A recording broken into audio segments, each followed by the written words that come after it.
예루살렘에 입성하여 성전을 정결케 하시고 이제 오늘 다시 예루살렘 성전에 오르셔서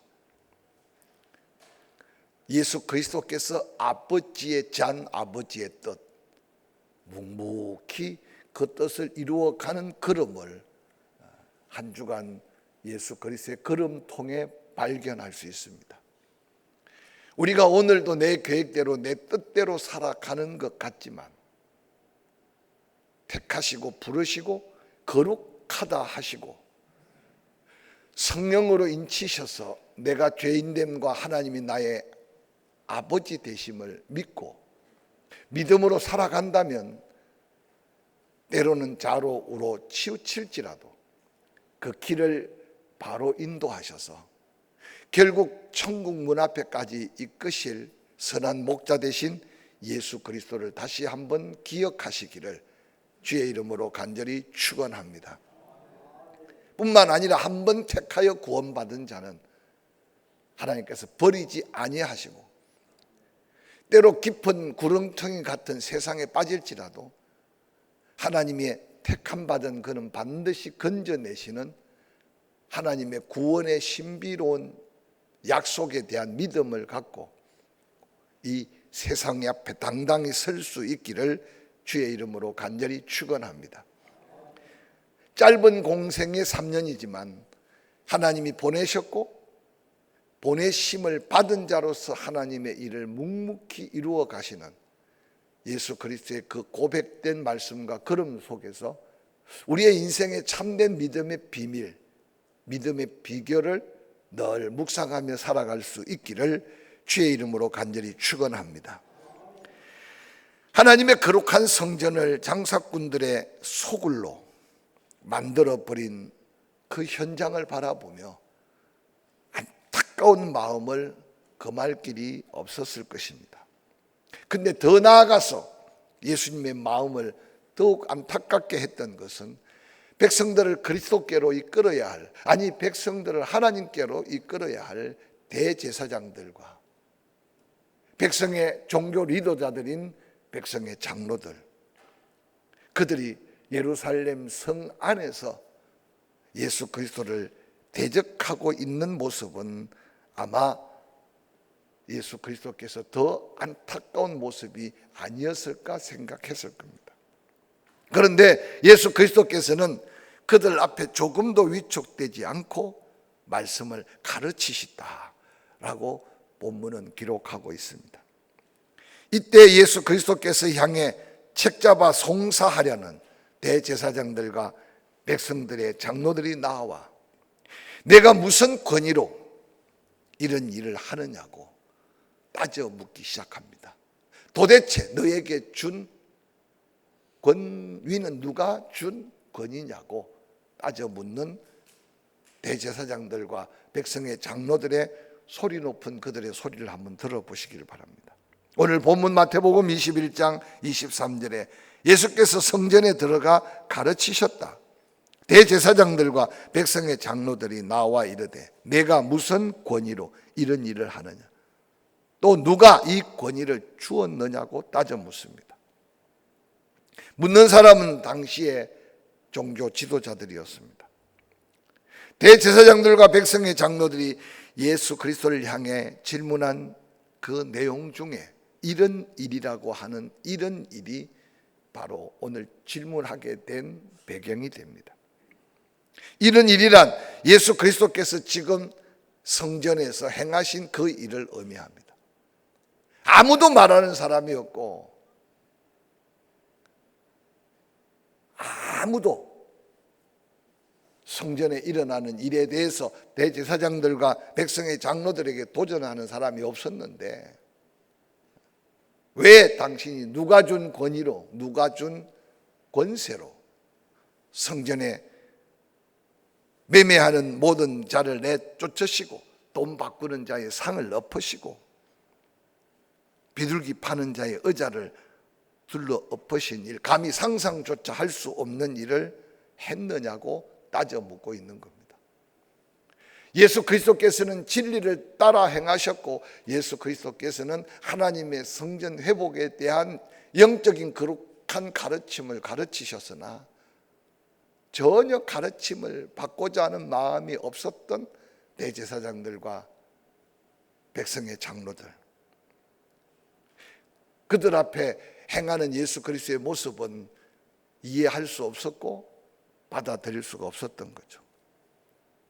뿐만 아니라 이런 일은, 그럼에도 예수 그리스도께서는 성전 안에서 다시 말씀을 가르치는 일, 우매한 백성을 깨우치고 우매한 백성들에게 율법을 가르치고 우매한 백성들에게 하나님을 따르는 걸 가르치는 게 자기들의 일인데, 백성들의 마음이 예수 그리스도께 쏠리고 예수 그리스도의 말씀에 귀를 기울이는 그들을 참아 볼 수가 없었던 거죠. 아니 반면에 영적으로 암흑 속에 있는 백성들, 예수 그리스도의 입에 나온 말씀 한마디 한마디가 그들의 영혼을 깨웠고 하나님 앞에 그들이 한 걸음 더 다가갈 수 있는 권세 있는 교훈이었음을 깨닫게 되었습니다. 지금 대제사장들과 백성의 장로들은 백성들의 마음이 움직이는 이것들이 큰 걱정거리였고 자기들이 그동안 기득권을 가졌던 모든 것들을 잃어버림에 대한 안타까움이 그들을 눈을 멀게 하고 도리어 그들의 마음을 닫게 했습니다. 그들은 말합니다. 내가 무엇이간데 무슨 권위를 가지고 성전에서 이 같은 잘못된 교훈을 가르치고 백성들을 미워하느냐고 공박하고 나선 겁니다. 그때 예수님은 조용히 그들의 질문에 대답합니다. 본문 마태복음 21장 24절, 예수께서 대제사장들과 백성의 장로들에게 대답합니다. 나도 한 말을 너희에게 묻고 대답하고 싶다. 너희가 내가 묻는 말에 대답하면 나도 무슨 권위로 이런 일을 하는지 이르리라. 요한의 침례가 어디로부터 왔느냐? 하늘로부터 왔느냐? 그저 땅에 특별한 행동을 하는 한 사람으로 생각하느냐라고 물은 겁니다. 예수 그리스도께서 대제사장들과 백성의 장로들에게 묻고 있는 이 질문은 오늘 대제사장들과 백성의 장로들에게는 어떤 대답을 해야 될지 쉽게 대답할 수 없는 질문이었습니다. 그들은 모여서 회의합니다. 그리고 그들이 대답할 대답을 찾기 시작하는데 찾을 수가 없는 거죠. 왜냐하면 하늘로부터 왔다라고 말하면 침례 요한이 외쳤던 이 외침이 그들에게 걸렸던 거죠. 마태복음 3장 11절에 나는 너희로 회개하기 위하여 물로 침례를 베풀거니와 내 뒤에 오시는 이 즉 예수 그리스도는 나보다 능력이 많으시니 나는 그의 신을 들기도 감당하지 못하겠노라. 그는 성령과 불로 너희에게 침례를 베풀 것이다. 침례 요한이 침례를 주며 외쳤던 그 외침 속에 내 뒤에 오시는 그리스도 예수, 분명히 그들이 기다렸던 메시아임을 증명하고 있기 때문에 침례 요한이 하나님이 보내신 선지자라고 하면 믿지 않는 그들, 믿지 못하는 그들이 얼마나 부끄러운 존재인가를 스스로 깨닫게 되었습니다. 뿐만 아니라 침례 요한은 예수 그리스도를 가르쳐 이렇게 외칩니다. 마태복음 3장 12절, 손에 키를 들고 자기의 타작마당을 정하게 하실 알곡은 모아 곳간에 들이고 쭉정이는 꺼지지 않는 불에 태우시리라. 온 인류를 심판하기 위해서 오시는 심판의 주가 예수 그리스도라는 사실을 침례 요한은 선포하고 있었습니다. 뿐만 아니라 침례 요한 자신에 대해서 예루살렘에서 찾아온 제사장들과 레위인에게 이렇게 자신을 소개합니다. 요한복음 1장 22절 말하되 누구냐 우리를 보낸 이들에게 대답하게 하라. 너는 내게 대하여 무엇이라 하느냐? 이르되 나는 선지자 이사야의 말과 같이 주의 길을 곱게 하려고 광야에서 외치는 자의 소리라고 외치고 있습니다. 침례 요한이 예수님 오시기 전 약 750년 전에 예언한, 이사야가 예언한 주의 길을 평탄하고 예비할 광야에 외치는 소리, 바로 자신이 하나님이 보내심을 받은 자임을 선포합니다. 뿐만 아니라 침례 요한은 예수 그리스도를 가르쳐 온 주변 사람들이 듣는 가운데 이렇게 외칩니다. 요한복음 1장 29절, 이튿날 요한이 예수께서 자기에게 나오심을 보고 이르되 보라, 세상 죄를 지고 가는 하나님의 어린 양이라고 선포합니다. 뿐만 아니라 그들이 침례 요한이 하늘로부터가 아니라 그저 사람들 중에 하나라고 말할 수 없었던 것은 당시에 대부분 예루살렘의 수많은 사람들이 침례 요한이 하나님이 보내신 선지자인 줄 믿었기 때문에, 하나님이 보낸 선지자를 불신하는 것은 하나님을 불신하는 거기 때문에 백성들의 동요, 밀란이 두려웠던 대제사장들, 백성의 장로들. 마태복음 21장 27절, 예수께 대답하여 이르되 우리가 알지 못하노라. 그들의 마음을 깨뚫고 있었던 예수 그리스도의 질문 앞에 바른 대답을 할 수 없었던 대제사장들과 백성의 장로들의 모습을 한번 살펴보시기를 바랍니다. 예수 그리스도께서는 거짓된 말로 백성들을 유린하고 또한 하나님의 영광을 가리고 예수 그리스도를 대적하는 그들에게 예수 그리스도께서도 나도 더 이상 너희에게 대답할 수 없다고 외치면서 이 화요일 예루살렘 성전에 예수님의 마지막 십자가를 지기 전에 가르치시는 그 현장을 가로막고 섰던 대제사장들과 백성의 장로들과의 논쟁의 사건은 참으로 귀한 시간 중에 안타까운 사건이 아닌가 생각해 봅니다.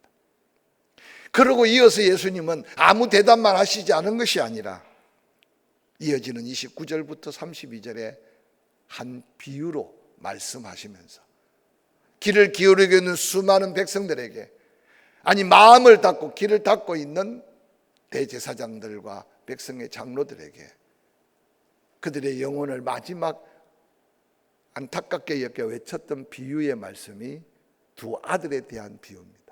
아버지가 맏아들에게 포도원에 가서 일해라, 그러니까 맏아들이 네 아버지 하고 대답을 했습니다. 둘째 아들에게도 너도 같이 포도원에 가서 일해라, 내 아버지 한 게 아니라 저는 못 가겠습니다, 못합니다.